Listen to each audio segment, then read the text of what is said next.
तो देखिए, अगर आप जो है पेट्रोल पंप अब लेना चाहते हैं तो अब आप ले सकते हैं। काफ़ी लोग जो है काफ़ी टाइम से वेट कर रहे थे। तो अब जो है आप चाहे किसी भी स्टेट से बिलोंग करते हैं, किसी भी डिस्ट्रिक्ट, यानी कि जितनी भी लोकेशंस है ऑल ओवर इंडिया के लिए जो है अभी वैकेंसीज आई हुई हैं, एडवर्टाइजमेंट्स आ चुकी है। आप उसमें अभी अप्लाई कर सकते हैं। मगर उससे पहले आप कुछ बातें समझ लीजिए कि अगर आप जो है पेट्रोल पंप का बिजनेस करना चाहते हैं, तो देखिए इन चीज़ों को ध्यान से समझिए। अगर आप जो है पेट्रोल पंप का बिजनेस करना चाहते हैं तो ये सारे पॉइंट्स आपको पहले क्लियर होना चाहिए। चाहे आप किसी भी स्टेज पे हैं, चाहे अप्लाई करने वाले हैं, अप्लाई करेंगे या फिर अप्लाई कर चुके हैं, इनको अच्छी तरह से समझ लीजिए। काफ़ी इंपॉर्टेंट इन्फॉर्मेशन है। इनमें से ही आपके काफ़ी डाउट्स निकलेंगे। ये जो है कॉमन डाउट्स हैं, ये जो है पॉइंट्स ऐसे हैं 100% ये जानना आपके लिए काफ़ी ज़रूरी है।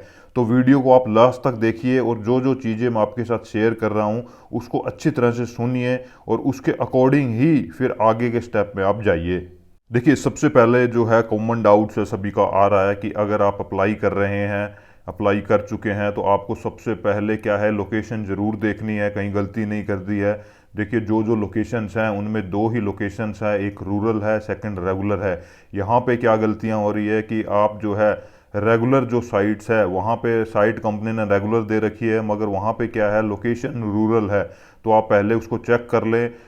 और अगर रूरल लोकेशन है जो कंपनी की तरफ से आई है, मगर वहाँ पे जो लैंड है वो रेगुलर में एप्लीकेबल हो रही है, तो इसको भी आप चेक कर लें। क्योंकि कंपनी क्या करती है, कई बार लोकेशन निकालते टाइम उनको अंदाज़ा नहीं होता कि यहाँ पे रूरल लैंड रहेगी या रेगुलर लैंड है। तो आप उसके अकॉर्डिंग अप्लाई करें, नहीं तो आपका काफ़ी ज़्यादा टाइम वेस्ट हो जाएगा, बाद में जाके आपका कैंसिल हो जाएगा। कंपनी को सिर्फ इतना बोलना है कि हमने जो है रेगुलर के लिए ऐड निकाली थी, आपकी लैंड रूरल में आ रही है। तो इस चीज़ को आप अच्छी तरह से चेक कर लें, कंपनी से कंफर्म कर लें अप्लाई करने से पहले। उसके बाद जो मेन क्वेश्चन जो सभी का आ रहा है, जो कॉमन डाउट ये भी है कि काफ़ी लोगों के क्वेश्चन पूछे जा रहे हैं कि जो डीसी साइट है या फिर जो सीसी है या सीएफएस है, इसमें ओनर कौन रहेगा, कंपनी रहेगी या हम रहेंगे। तो आपको मैं क्लियर कर दूं, ओनर आप ही रहेंगे, डीलर आप ही रहेंगे। मगर हाँ, डिफरेंस इतना है, अगर डीसी साइट है तो उसमें आपका ही एक्सपेंस आएगा, आप ही उसमें ओनर रहेंगे। और सीसी साइट है तो उसमें जो है कंपनी का पंप होता है, ओनर आप ही रहेंगे। और सीएफएस साइट में भी कंपनी का पंप होता है कि वो एक्सपेंस वगैरह कंपनी करती है, तो डीलर इसमें आप ही रहेंगे। तो उसमें ज़्यादा फर्क नहीं है, कमीशन में थोड़ा बहुत पैसे का फ़र्क होता है, बाकी सेम ही प्रोसेस है। तो इस चीज़ को भी आप अच्छी तरह से समझ लें। उसके बाद आता है, काफ़ी क्वेश्चन ये भी है कि हर एक एडवर्टाइजमेंट्स में कहीं पे बिडिंग लिखा हुआ है, कहीं पे ड्रॉ लिखा हुआ है। तो आपको बता दूं, ड्रॉ कौन कौन सी साइट्स के होगा, जो भी जितनी भी मैंने आपको बताई कि जितनी भी डीसी साइट्स हैं उनका ड्रॉ ही होगा। ड्रॉ यानी कि जिसका पहले नंबर आएगा फिर उसको चांस दिया जाएगा, अगर उसका रिजेक्शन होगा फिर दूसरे लोगों को उसके बाद टाइम दिया जाएगा। तो इस चीज़ का ध्यान रखिए। सेकंड, जो बिडिंग वहाँ पे मेंशन है, वहाँ पे आपको जो है एक बिड लगानी है। तो इसमें देखिए ये डिफरेंस है। काफ़ी लोगों का ये क्वेश्चन आ रहा है कि हमें पैसे पहले शो करने हैं या पैसे पहले कंपनी को दिखाने हैं। तो देखिए ऐसा कुछ नहीं है, आपको कोई शो नहीं करना है, कोई बैंक डिटेल वगैरह में कुछ शो नहीं करना है। आपके पास अभी पैसा है नहीं है वो डिपेंड नहीं करता, मगर टाइम ऑफ जब आप आगे जाते हैं तो बिडिंग में है तो जितना पैसा डाला है तो कंपनी को आपको देना है।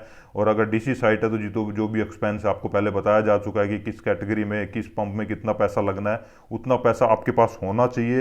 ये नहीं है कि आपको अभी कहीं पे शो करना है। इसी के साथ एज लिमिट से रिलेटेड भी काफ़ी डाउट्स आ रहे हैं, जिनमें पूछा जा रहा है कि अगर जो एज लिमिट दिखाई गई है उसके ऊपर या नीचे भी हम जो है फॉर्म फिल करवा सकते हैं। तो नहीं, एज लिमिट जो आपको बता दी 21 साल से 60 साल के बीच होनी चाहिए, इसके अंदर ही आप फॉर्म भरवाइए। आपकी नहीं है तो आप अपने फैमिली मेम्बर के नाम भरवा सकते हैं। हाँ, इसमें एज लिमिट में रिलैक्सेशन किसको दिया गया है, जो भी CC2 कैटेगरी में फॉर्म भरेंगे उनके लिए कोई भी जो है फ्रीडम फाइटर है, एज का कोई लिमिट नहीं है, वो ज़रूर इसमें भर सकते हैं। मगर उसके अलावा जितने भी लोग हैं उनको एज का जो है मैंडेटरी है, प्रूफ उनके पास होना चाहिए। उसी एज के बीच अगर है तभी आप फॉर्म भरिए, अदरवाइज आपका बाद में रिजेक्ट हो जाएगा।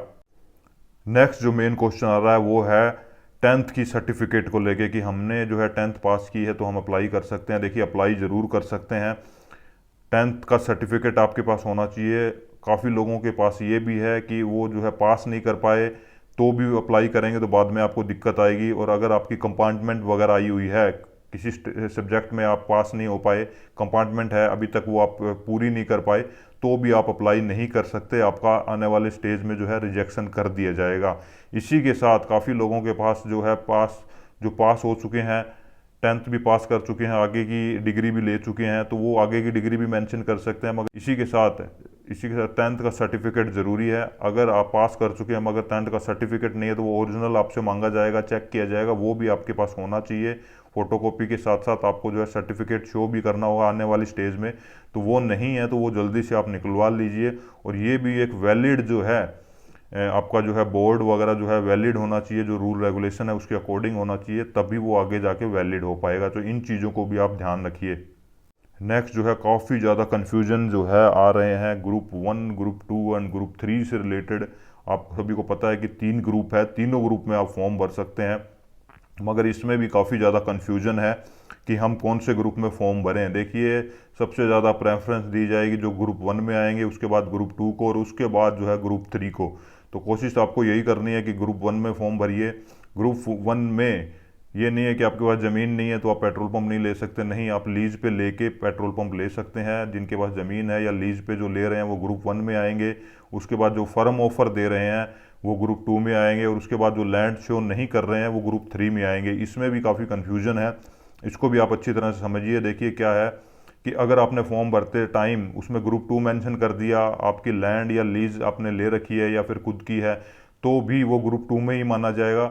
और अगर आप ग्रुप 2 में आ रहे हो और वहाँ पे आपने मेंशन ग्रुप 1 कर दिया तो वो पहले ही स्टेज में आपका रिजेक्ट कर दिया जाएगा। तो ग्रुप अच्छी तरह से पहले देख लें किस ग्रुप में आप आ रहे हैं, किस ग्रुप में आप फॉर्म भर रहे हैं, उसी ग्रुप में जाके फिर वहाँ पे फॉर्म में अप्लाई करिए, क्योंकि ये चीज़ें भी देखने लायक है। अब बात कर लेते हैं फैमिली रिलेशंस पे। काफ़ी लोगों की खुद की ज़मीन है मगर फैमिली रिलेशंस में है, अदर के नाम है, तो उसको में ध्यान रखिए। फैमिली रिलेशन में जो आपको अभी स्क्रीन पे दिख रहे हैं यही फैमिली रिलेशन माने जाएंगे। इनके अलावा अगर कोई फैमिली रिलेशन है तो वो ग्रुप 1 में नहीं आएंगे। तो इन चीज़ों को भी आप अच्छी तरह से देख लें। एफिडेविट्स आपको इनमें भी, अगर आप, ये नहीं है कि आप फैमिली मेंबर के नाम है तो कोई एफिडेविट वगैरह नहीं देना होगा, नहीं, आपको एफिडेविट्स वगैरह भी बनवा के रखने हैं, देने होंगे बाद में जब भी कंपनी मांगेगी। हाँ, उसके बाद आपका फाइनल हो जाता है तो उसके बाद आप लीज़ वगैरह पे ले सकते हैं, मगर अभी आपको लीज़ वगैरह पे लेने की कोई ज़रूरत नहीं है। बिना पैसे आप एक बार कर सकते हैं काम, और बाद में जब आपका सिलेक्शन हो तो आपको लीज पे लेना है। मगर एफिडेविट्स ज़रूर बनवा के रखें, फैमिली रिलेशन ज़रूर अच्छी तरह से चेक कर लें। और अदर अगर उसमें कोई आ रहा है तो उसका भी कंसर्न आपको लगेगा, उसके एफिडेविट्स लगेंगे। तो जो भी फैमिली के रूल एंड रेगुलेशन है वो भी अच्छी तरह से आप पढ़ लें, क्योंकि इनमें भी आने वाले टाइम में रिजेक्शन होंगे, हो रहे हैं। आप इन चीज़ों को ध्यान से देखिए और इनको समझिए। नेक्स्ट जो है प्लॉट साइज़ की भी बात कर लेते हैं। प्लॉट साइज़ भी काफ़ी इंपॉर्टेंट है। प्लॉट साइज़ आपके एडवर्टाइजमेंट में मेंशन है कि आपकी जो लोकेशन है वहाँ पे कितना प्लॉट साइज़ होना चाहिए। अर्बन साइट है आपकी, नेशनल हाईवे पे है या स्टेट हाईवे पे है, तो जो प्लॉट साइज़ है उसको सही तरह से उतना होना चाहिए। कोशिश करिए कि उससे ज़्यादा ही मेंशन करें, यानी कि ज़्यादा आपके पास होनी चाहिए, ताकि उस टाइम आपको कोई भी दिक्कत ना आए। क्योंकि कई बार क्या रहता है, ज़मीनें जो होती हैं वो काफ़ी जो है टेढ़ी मेढ़ी होती है, यानी कि तिरछी होती है, जिसकी वजह से कुछ लोकेशन पे कैंसिल होते हैं कि उनकी पूरी जो है विड्थ वहाँ पे नहीं निकल पाती। तो उसको अच्छी तरह से पहले मेजरमेंट कर लें। लीज पे ले रहे हैं तो पूरा मेजरमेंट करके ज़्यादा बड़ा प्लॉट लें, ताकि उसमें फिर आपको दिक्कत ना आए। कितनी होनी चाहिए क्या है वो एडवर्टाइजमेंट्स के बेस पे अपना लोकेशन चेक करके फिर ही फॉर्म भरें। उसके बाद आ रहा है कि आप लीज पे ले रहे हैं, खुद की लैंड है, पेट्रोल पंप लेना चाहते हैं, कहाँ पे ले रहे हैं, कौन सी लोकेशन पे ले रहे हैं, उस पे वो लोकेशन चेक करें, देखें कि एनएच पे है या नेशनल हाईवे पे है। एनएच पे है तो एनएच के सारे रूल्स एंड रेगुलेशन जो लेटेस्ट आए हैं उनके अकॉर्डिंग पहले चेक करें, फिर ही वो लैंड फाइनल करें।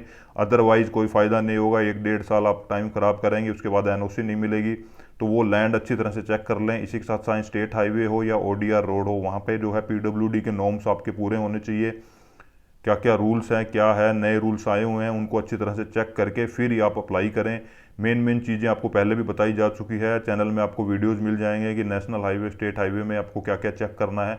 वो चेक करने के बाद ही आप फिल करें, अदरवाइज आप अपना टाइम वेस्ट करेंगे, आने वाले टाइम में आपका फिर रिजेक्ट हो जाएगा। तो इन चीज़ों को भी आप ज़रूर देखें, क्योंकि पैसा भी लग जाएगा, पंप भी नहीं मिलेगा। तो इन चीज़ों को देख के ही आप अप्लाई करें। इसी के साथ कोई भी मिसलीडिंग इन्फॉर्मेशन मत डालें। आप सोचेंगे कि कंपनी को पता नहीं लगेगा, उनके एडवोकेट्स होते हैं, सारे डॉक्यूमेंट्स चेक होते हैं। डॉक्यूमेंट्स वगैरह में कभी भी किसी भी स्टेज में कोई इन्फॉर्मेशन उनको मिली तो आपका रिजेक्ट कर दिया जाएगा, आपका पैसा भी बर्बाद होगा, टाइम भी बर्बाद होगा। तो तो उस चीज़ को अच्छी तरह से देख लें, मिसलीडिंग मत करें, जो इन्फॉर्मेशन है वो बिल्कुल सही डालें, फॉर्म अच्छी तरह से भरें, उसमें कोई भी गलती ना करें। जब आपको पता है कि कोई चीज़ अगर गलत है तो उसको वहाँ पे उसी तरह ही मेंशन करें, कुछ भी छुपाने की कोशिश मत करें, क्योंकि आने वाले टाइम में वो सारे खुलासे आपके हो जाएंगे। उसको भी अच्छी तरह से देख लें। कोई भी मिसलीडिंग इन्फॉर्मेशन मेन ये है कि आप मत दें, जो सही इन्फॉर्मेशन है वही वहाँ पे डालें। इसके बाद जो मेन इशू आता है वो जो है लीज का है। अगर आपके पास ज़मीन नहीं है, पेट्रोल पंप लगाना चाहते हैं, चाहे आप कोई कोई भी कैटेगरी में बिलोंग करते हैं, तो लीज के जो नॉर्म्स है उसकी अकॉर्डिंग करवाएं। हर स्टेज के अलग अलग है, कितने का स्टाम्प लगेगा, क्या है, उसको देख के एक रजिस्टर लीज करवाएं। ये नहीं कि आपने कोई एग्रीमेंट बनवा लिया, एफिडेविट बनवा लिया, वो रजिस्टर लीज में काउंट नहीं होंगे। एक फ़ीस भरिए, स्टाम्प पेपर लीजिए और उसको फिर लीज करवाइए। और उसमें उससे भी ज़्यादा सबसे इम्पोर्टेंट है कि कौन कौन से पॉइंट्स आपको डलवाने हैं। वो पॉइंट्स आप अच्छी तरह देखिए, चैनल में भी आपको वीडियो मिलेगा, पहले लीज के ऊपर मैंने वीडियो बनाया हुआ है। वो पॉइंट्स आप ज़रूर उसमें डालें।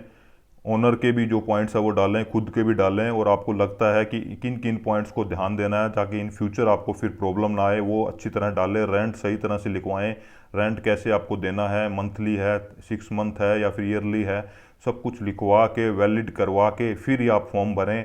जल्दबाजी मत करें, लीज करवाने में जल्दबाजी मत करें। पॉइंट्स अच्छी तरह से डलवाएं और फिर आप फॉर्म अपना अप्लाई करें।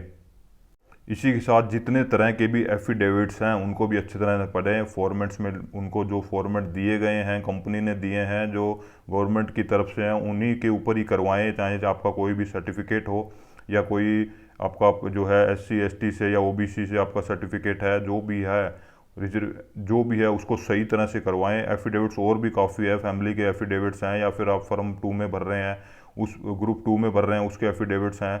जो भी एफिडेविट्स हैं उनके कंपनी ने जो फॉर्मेट दिए उसके अकॉर्डिंग करवाई। ये नहीं कि आपने कोई भी एफिडेविट किसी से बनवा लिया, वो वैलिड नहीं होगा।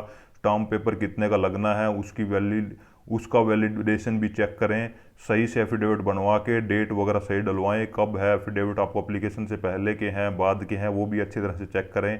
क्योंकि ये चीज़ें इग्नोर करेंगे, जल्दी जल्दी एप्लीकेशन फॉर्म भरेंगे तो कुछ नहीं होगा। इन चीज़ों को भी आप अच्छी तरह से चेक करके फिर ही आप आगे बढ़िए। नेक्स्ट जो है, आप दूसरी कैटेगरी में अप्लाई करना चाहते हैं, SC ST के जो लोग हैं, इनमें भी काफ़ी ज़्यादा रूल्स हैं, रेगुलेशंस हैं।